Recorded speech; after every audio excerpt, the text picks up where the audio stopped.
Hello everyone, welcome back to my YouTube channel. आवर्त बीजी पादपों में जनन हम पढ़ रहे थे और आवर्त बीजी पादपों में जनन का अलैंगिक जनन अपना कंप्लीट हो चुका था। आज हम पढ़ेंगे लैंगिक जनन। इससे पहले अपन देखें कि अलैंगिक जनन में अपन ने देखा था कि अलैंगिक जनन जो है कायिक भागों के द्वारा संपन्न होता है, मोस्टली कायिक भागों के द्वारा संपन्न होता है, जिसमें कि ना तो अर्धसूत्री विभाजन था, ना युग्मक निर्माण होता है और ना ही निषेचन की प्रक्रिया पाई जाती है। लेकिन लैंगिक जनन जो अपन पढ़ने जाएंगे, लैंगिक जनन में क्या होता है, ये सबसे पहली बात तो जननांगों के द्वारा संपन्न होता है, यानी जनन भागों के द्वारा ये संपन्न होगा। और जनन भागों के द्वारा क्या होगा, युग्मक बनाए जाएंगे, इनमें निषेचन होगा और उसी के फलस्वरूप क्या होगा, लैंगिक जनन कंप्लीट होगा। तो सबसे पहले अपन ये देखें कि पादपों में जनन भाग कौन सा होता है।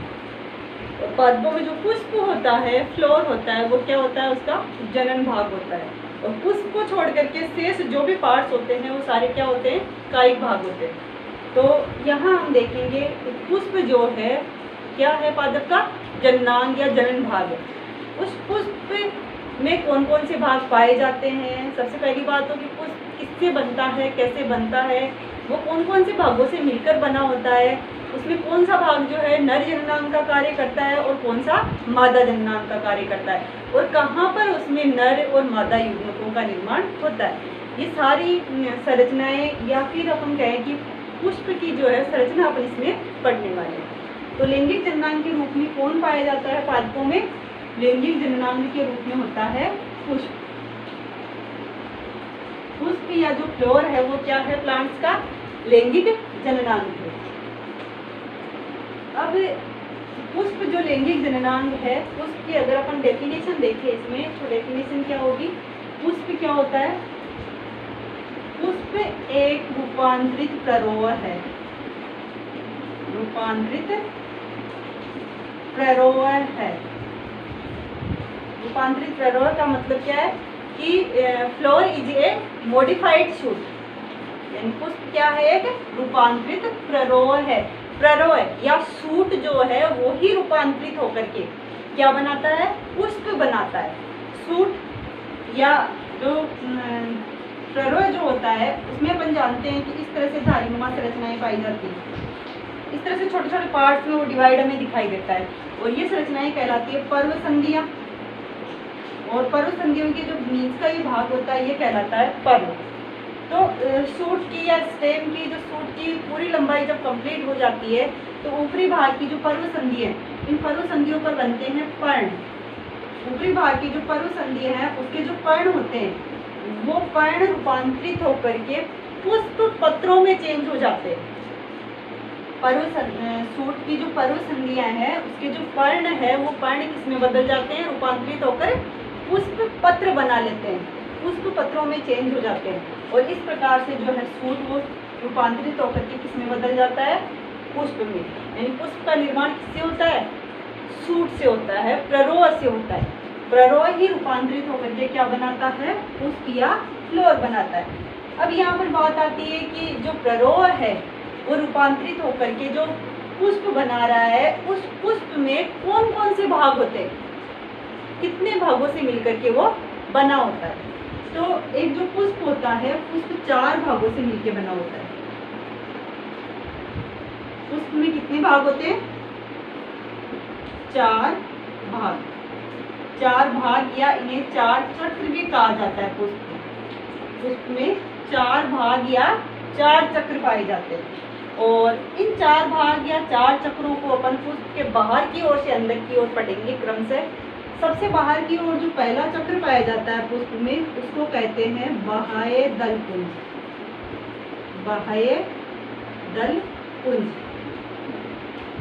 पुष्प में सबसे बाहर की ओर जो पहला चक्र होता है वो क्या कहलाता है, बाह्य दल पुंज या कैलेक्स। दूसरा जो चक्र होता है वो कहलाता है दल पुंज। बाहर से दूसरा जो चक्र होगा वो क्या कहलाएगा, कैलेक्स या दलपुंज या कोरोला। दूसरा जो चक्र है वो क्या कहलाएगा, दलपुंज या कोरोला। तीसरा जो चक्र है बाहर से वो कहलाता है उमंग या एंड्रोसियम।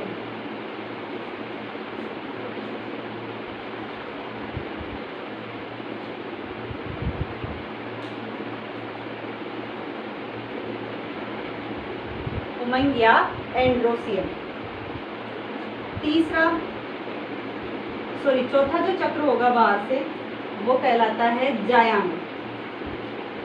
जायांग या गाइनोसियम।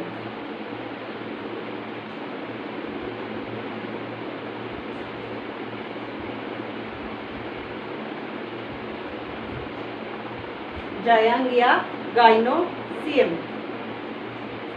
अब ये जो चारों चक्र है ये मिलकर के क्या बनाते हैं, एक फ्लोर या पुष्प का निर्माण करते हैं, चारों भाग मिलकर के।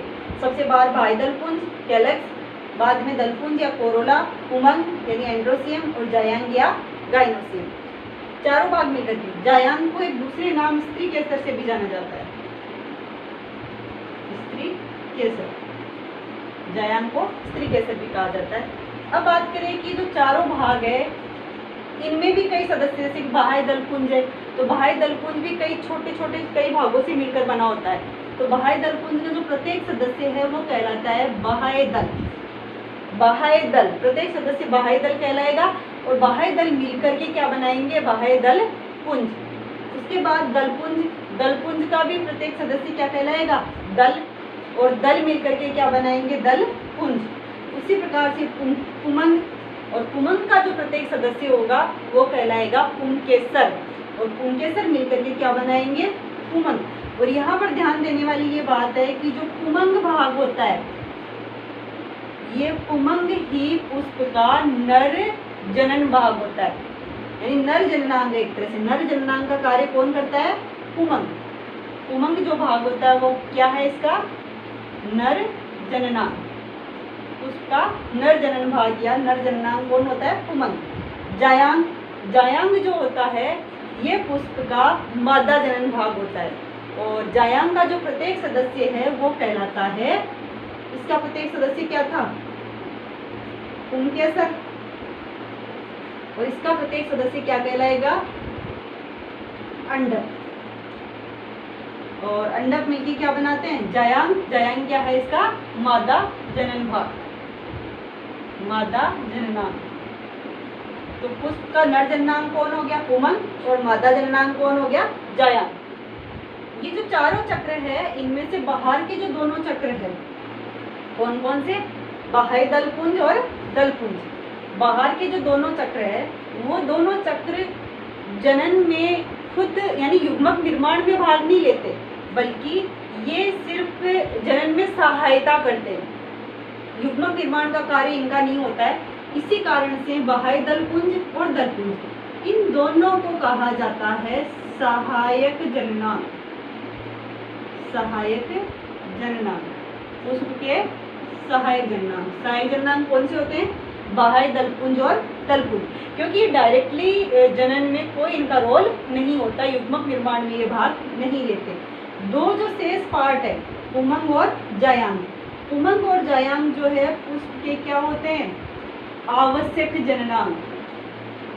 आवश्यक जननांग, आवश्यक जननांग क्यों होते हैं, क्योंकि यही दोनों युग्मक निर्माण की प्रक्रिया में भाग लेते हैं।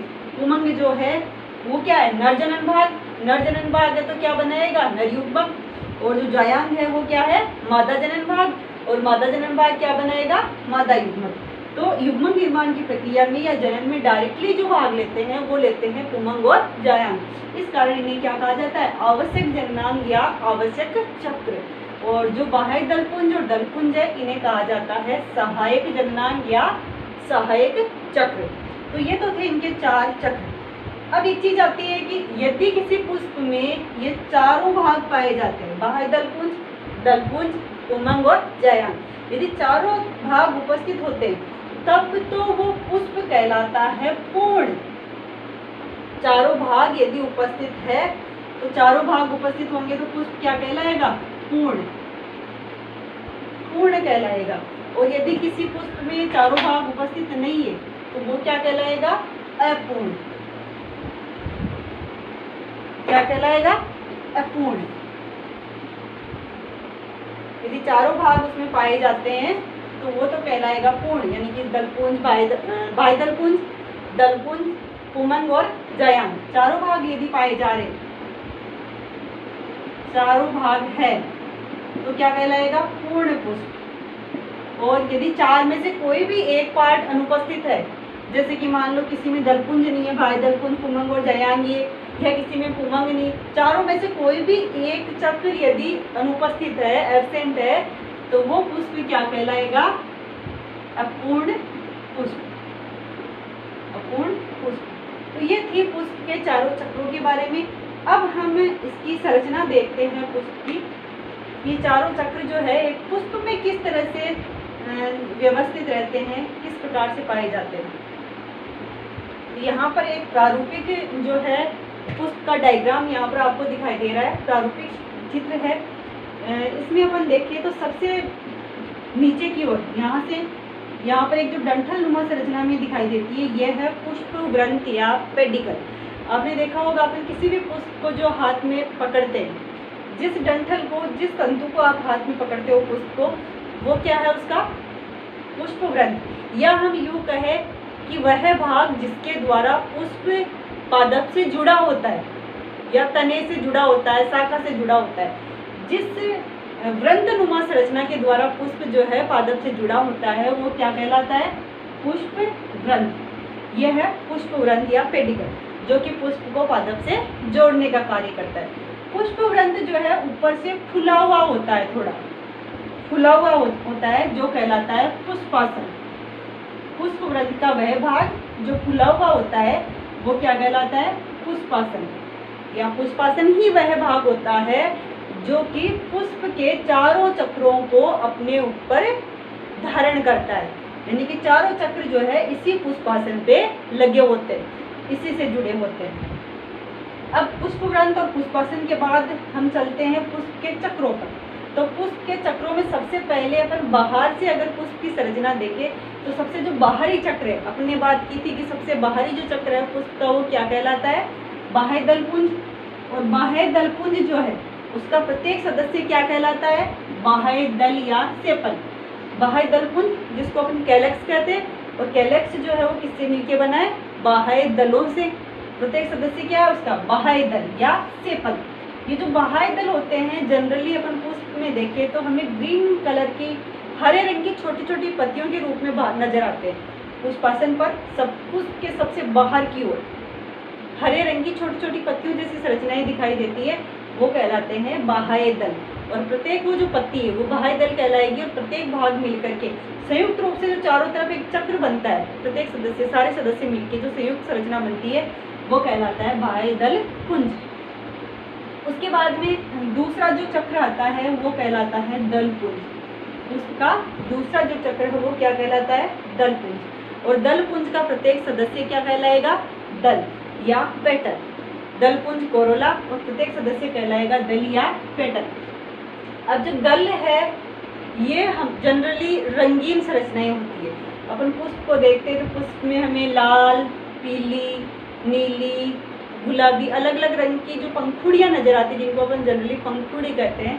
वो पंखुड़ी नुमा जो संरचनाएं होती है, जो पंखुड़ियाँ होती है, जो उसको रंगीन बनाती है पुष्प को, वो क्या होते हैं? पुष्प के दल होते हैं। प्रत्येक पंखुड़ी दल कहलाएगी। और संयुक्त जो पूरा चक्र है चारों तरफ से, संपूर्ण चक्र संयुक्त रूप से कहलाएगा दलपुंज। बाहर से दूसरा चक्र। और बाह्य दलपुंज और दलपुंज, बाहर से जो दोनों चक्र है, संयुक्त रूप से हम इन्हें क्या कहते हैं? पुष्प के सहायक जननांग या सहायक चक्र, क्योंकि डायरेक्टली ये जनन में भाग नहीं लेते।